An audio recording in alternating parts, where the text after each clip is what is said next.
In the hospital, they have a job to do. Most of the time with a very severe burn, everything causes pain. Everybody that comes through the door is going to bandage you, is going to take blood, or help you to the bathroom. All of that is painful. When a peer supporter comes in, it's like, oh, they're not going to hurt me.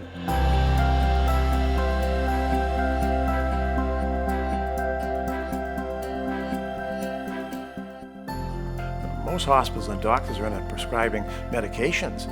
When you bring someone hope, there's no prescription for that. You can't get hope in a bottle or get it at CVS. It's something we bring as the element of hope, which for many is what they need in a very dark hour. I get a lot of support from my family. They're great. But with another burn survivor, we can connect where my family and I cannot. Because when I see someone with this or this, then they're here already. Burn injuries come with extensive physical and emotional challenges. Talking to other people who have survived a burn can help. The peer support gives you, the patient, some insight into what's it like when you return home to your family. George Passati was burned over 85% of his body in a house fire in 1979. He's been a peer supporter for decades, answering tough questions and bringing hope. How long will I be out of work? Does this itching ever stop? Will my wife still want to be intimate with me? Those, for many, are the toughest parts of adjusting from burns, is the social, psychological issues. The pain eventually goes away, but the emotional scars may last forever. So that's why peer support is so important in getting the patient to realize they're not alone. So how does peer support work? At Spaulding Rehabilitation Hospital here in Boston, they have a group of burn survivors who meet the first Tuesday of every month. But peer support also happens one-on-one. For many people, it starts with an in-hospital visit by someone like George or like Diana Tenney. All right, you guys are going to chat. In 2010, Diana was burned over 90% of her body while trying to burn brush in her backyard. Shortly after she left rehab, she started offering a listening ear to other burn survivors, and she's since become a trained peer supporter. Last time we talked on the phone, you were talking about the stiffness that accompanies a burn. Burn recovery is complicated, but the peer support message is simple. I have been where you are. I know what you're going to have to go through because I have been through all of that myself. So we know you can do this, that you can get back to your life and get back to your family and live a good life. Andres Cruz was burned by an explosion on the job.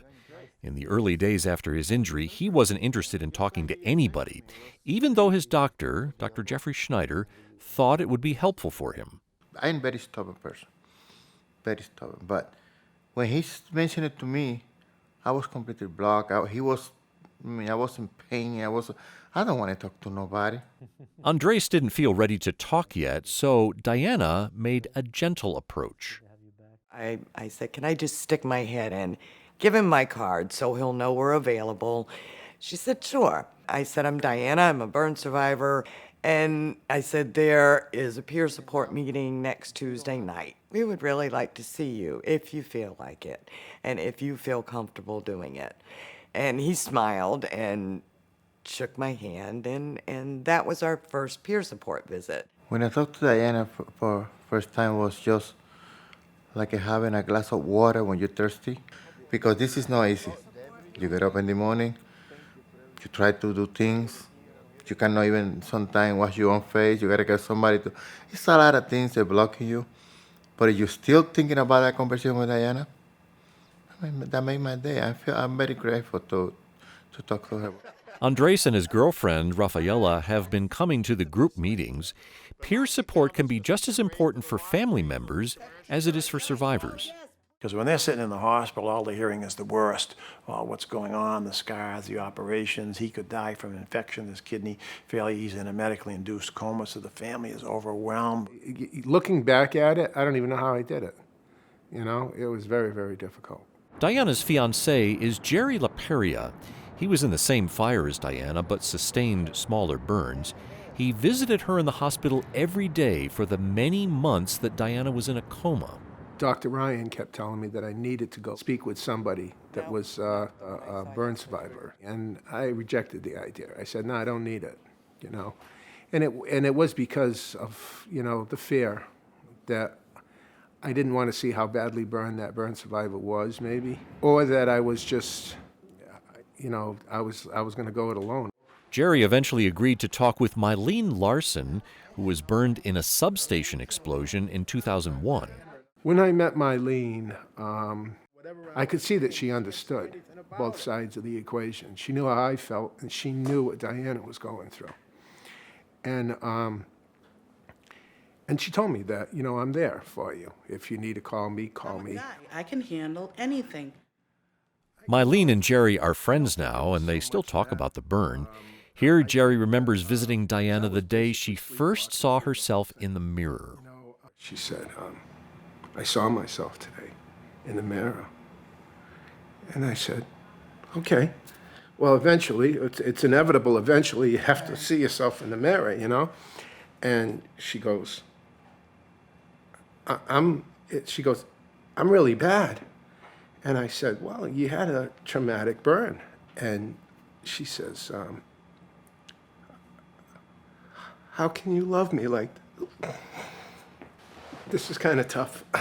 She said, how can you love me like this? I said, I love you.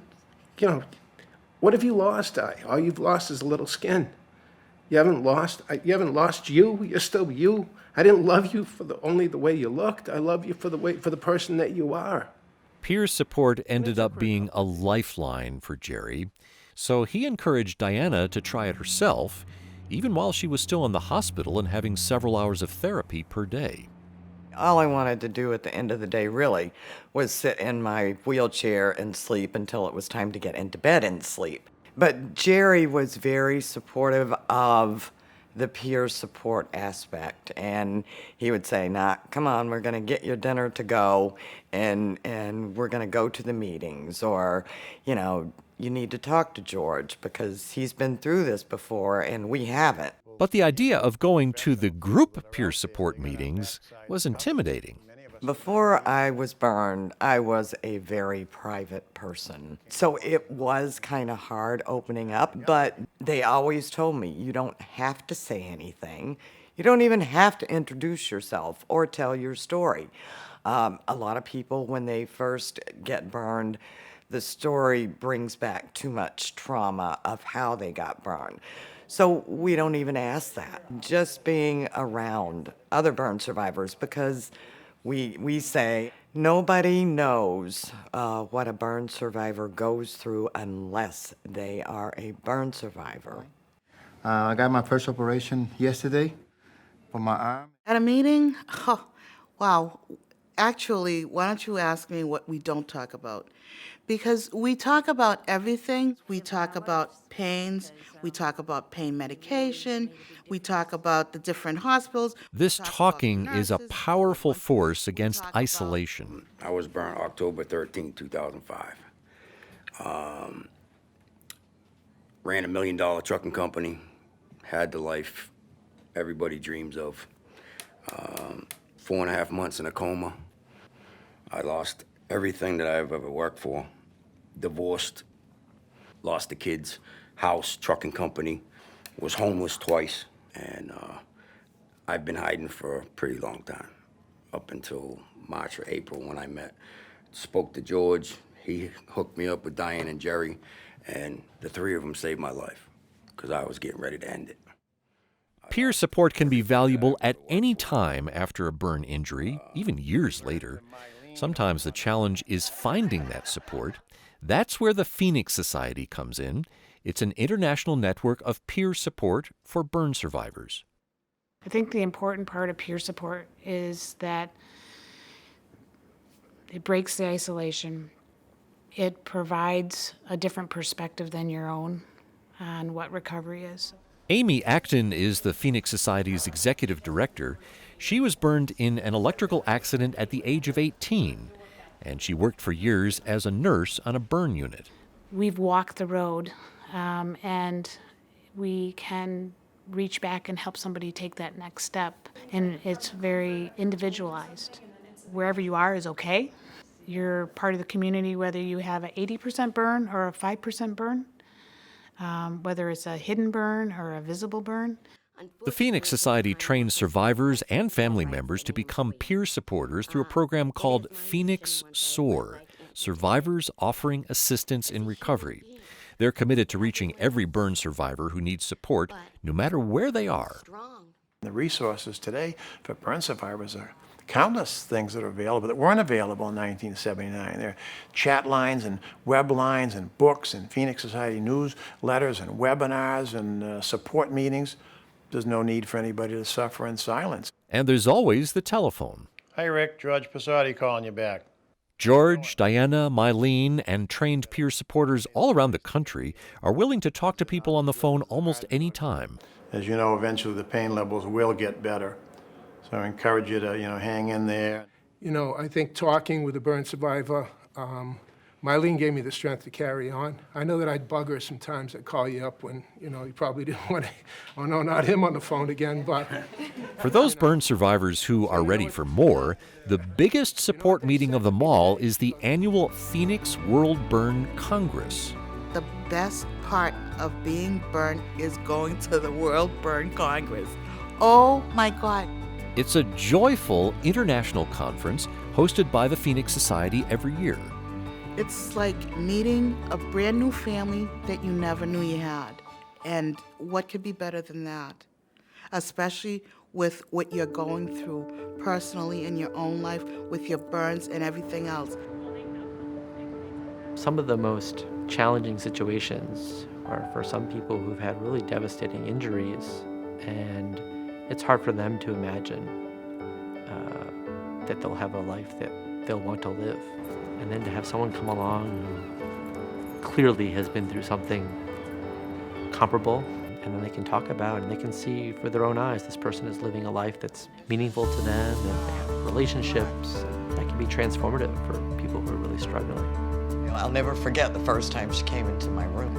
She came in all bubbly and she says, "You've been stuck in this room too long. We're going for a ride." She would say, "Look at me. I have been through what you have been through, and here I am today wheeling you around." How are you? Love you. Love you. Hi, handsome. Yes, I have scars, but I have a good life, and I'm grateful for that life.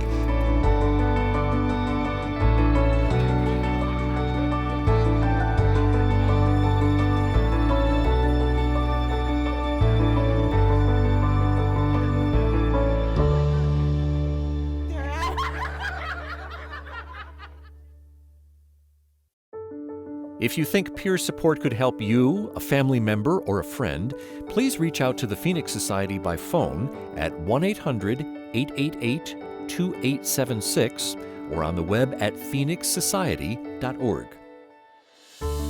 This video is produced by the Boston Harvard Burn Injury Model System in collaboration with the Phoenix Society for Burn Survivors and the Model Systems Knowledge Translation Center. We'd like to offer our sincere appreciation to Andres Cruz, Jerry LaPeria, Mylene Larson, George Passati, Diana Tenney, and the members of the Burn Survivors of New England Tuesday Night Support Group for allowing us to share their stories. And thank you to all the Burn Center staff and Phoenix SOAR coordinators around the country for the compassionate care that helps burn survivors restore their lives.